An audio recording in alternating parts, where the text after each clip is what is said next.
Nauwi sa naging madugong eksena ang pagdiriwang ng pista sa isang barangay sa Isabela matapos salakayin ng mga armadong sospek ang mga nagdiriwang ng residente.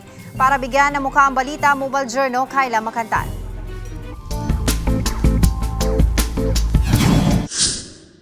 Apat ang patay habang apat ang sugatan sa nangyaring pamamaril sa isang pista sa Isabela.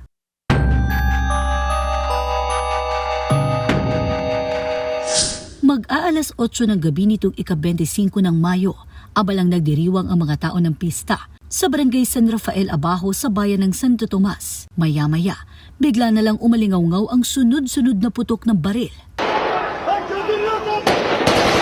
Mabilis umiskapo ang mga gunmen na sakay umano ng isang puting van at 2 motorsiklo. 8 ang napuruhan, 4 sa kanila ang agad nasawi.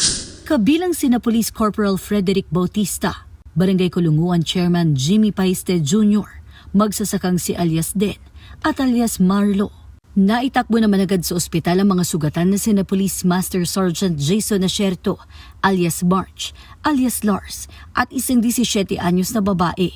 Sa pagsisiyasat sa crime scene, na-recover ang 5 basyon ng caliber 5.56mm at 2 basyon ng caliber .45. Bumuo na ng Special Investigation Task Group ang Police Regional Office 2 para tutukan ang insidente. Panawagan nila sa mga residente, manatiling kalmado at makipagtulungan sa otoridad kung may nalalaman. Mga kapatid, Mobile Journal, Kayla Makantan, hatid ang mukha ng balita.